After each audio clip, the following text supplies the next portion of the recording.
محرم الحرام کے حوالے سے جو خاص عبادت ہے وہ کیا ہے؟ روزے کی. اس کی کیا فضیلت ہے آپ کو معلوم ہے؟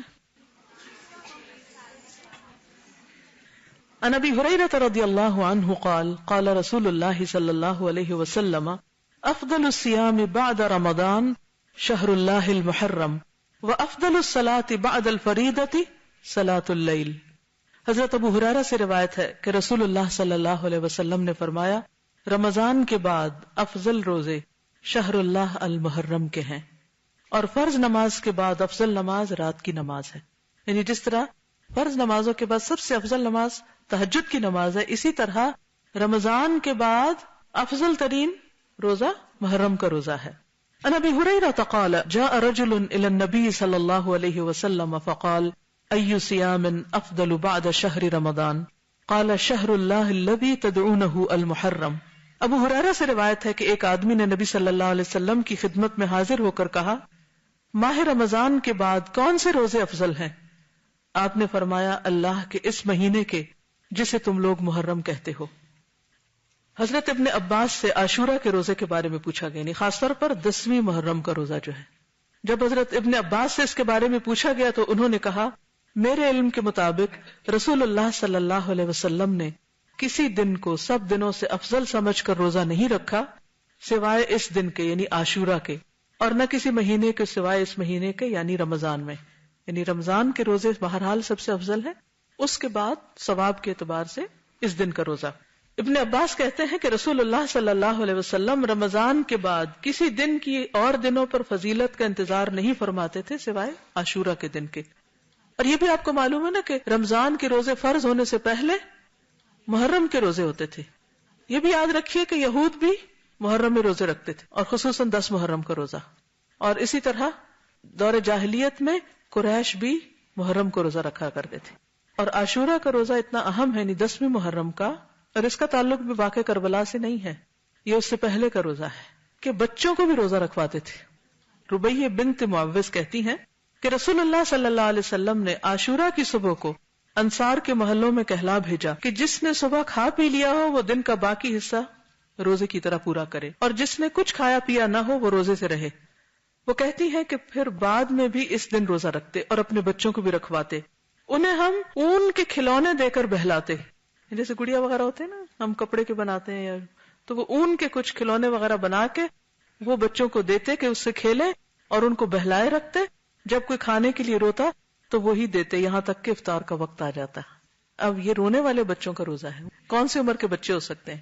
بہت چھوٹے بچے. تو اب آپ دیکھ لیجیے آپ کے گھر میں چھوٹے سے چھوٹا کون ہے اور وہ کیا کرے گا. ان کو کس سے بہلانا ہے؟ آپ نے کوئی کھلونے وغیرہ رکھے ہوئے کہ نہیں، یا بنا کے رکھے ہوئے نہیں. امام زہری رحمۃ اللہ علیہ حالت سفر میں بھی عاشورہ کا روزہ رکھتے.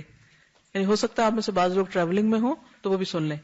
ان سے کہا گیا کہ آپ رمضان میں سفر کرتے ہیں تو روزہ نہیں رکھتے، تو انہوں نے کہا بے شک اللہ تعالیٰ رمضان کے بارے میں فرماتے ہیں کہ اس کی گنتی دوسرے دنوں کی گنتی سے پوری کر لو، جبکہ عاشورہ کے بارے میں ایسا نہیں فرمایا کہ یہ روزہ تم کسی اور دن رکھ سکتے ہو، اس لیے اس دن رکھتا ہوں.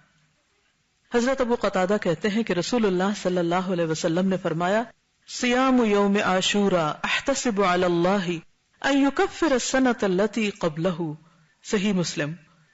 نبی صلی اللہ علیہ وسلم نے فرمایا میں سمجھتا ہوں کہ اللہ تعالیٰ عاشورہ کے دن کے روزے کے بدلے گزشتہ 1 سال کے گناہ معاف فرما دے گا.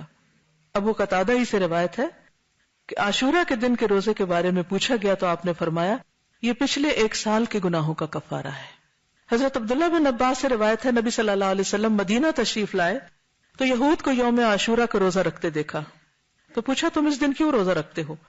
انہوں نے جواب دیا یہ عظمت والا دن ہے، اس دن اللہ تعالیٰ نے حضرت موسیٰ اور ان کی قوم کو نجات دی تھی اور فرعون اور اس کی قوم کو غرق کر دیا، تو حضرت موسیٰ نے بطور شکر اس دن کا روزہ رکھا، تو اس لیے ہم بھی یہ روزہ رکھتے ہیں. تو آپ نے فرمایا موسیٰ علیہ السلام سے تمہاری نسبت ہم زیادہ قریب ہیں، یعنی ہم زیادہ ان کو فالو کرتے ہیں، اس لیے نبی صلی اللہ علیہ وسلم نے خود بھی روزہ رکھا اور صحابہ کرام کو بھی روزے کا حکم دیا. لیکن یہود کی مشابہت سے بچنے کے لیے آپ نے 10 کے ساتھ 9 محرم کے روزے کو ملانے کی خواہش کا اظہار کیا. حضرت عبداللہ بن عباس سے روایت ہے کہ رسول اللہ صلی اللہ علیہ وسلم نے عاشورہ کا روزہ رکھا اور لوگوں کو بھی اس کے رکھنے کا حکم دیا. تو لوگوں نے کہا اللہ کے رسول صلی اللہ علیہ وسلم یہ وہ دن ہے جس کی یہود اور نصارہ عزت کرتے ہیں. آپ نے فرمایا جب اگلا سال آئے گا اگر اللہ نے چاہا تو ہم 9 تاریخ کا روزہ بھی رکھیں گے، لیکن اگلا سال آنے سے پہلے آپ کی وفات ہو گئی. تو اس سے پتہ کیا چلتا ہے کہ 9 محرم کا بھی 7 روزہ رکھے. بعض لوگوں نے 10 اور 11 کی بات کی لیکن وہ سند ضعیف ہے، اس لیے افضل کیا ہے 9 اور 10 کا روزہ رکھنا. لیکن اگر کسی وجہ سے آپ 2 دن کا نہیں بھی رکھ سکتے، افضل تو یہی ہے، تو کم از کم 10 کا روزہ رکھنا نہ بھولیے. تو آج آپ نے کچھ سیکھا. کیا سیکھا؟ کیا آپ چاہتے ہیں کہ اور بھی سیکھیں؟ پھر آپ میں سے ہر ایک پہ لازم ہے کہ یہ پمفلٹ خود بھی پڑھے. جو میں نے باتیں کی اس میں سے بہت سی باتیں اس میں مختصراً ٹو دا پوائنٹ لکھی گئی ہیں، اور اس پمفلٹ کو کسی نہ کسی کو دیں اور پڑھ کر سنائیں اور اس تک پہنچائیں. یہ منیمم ہے. 7 بھی کر سکتے ہیں، 10 بھی کر سکتے ہیں، اور اس سے آگے جتنے چاہیں بڑھا لیں. ٹھیک ہے. اسی طرح اس ٹاپک پر کیسٹ بھی ہیں. سال نو کا پیغام بسلسلہ محرم الحرام. نئے سال کے شروع میں ہمیں چونکہ وقت آپ دیکھیں کہ سال پہ سال گزرتے جا رہے ہیں، مہینوں پہ مہینے گزرتے جا رہے ہیں، اس لیے بہت ضروری ہے کہ ہم اپنے وقت کی قدر و قیمت پہچانیں، اور صرف سالوں کو نہیں، مہینوں، ہفتوں اور دنوں کو نہیں، گھنٹوں اور منٹس کو نہیں، لمحوں کو بھی بچائیں، ان کی بھی حفاظت کریں. تو اس لیے یہ کیسٹ بھی سنیں، لمحوں کی حفاظت، کیونکہ ہم سب نے کیا کرنی ہے؟ ہجرت. کس سے؟ اپنی بری عادتوں سے، گناہوں سے، سستی سے اور دنیا کی محبت سے. صرف جسمانی ہجرت نہیں، مائگریشن آف ہارٹ بھی ضروری ہے. ٹھیک ہے. دل بدلے گا تو زندگی بدلے گی.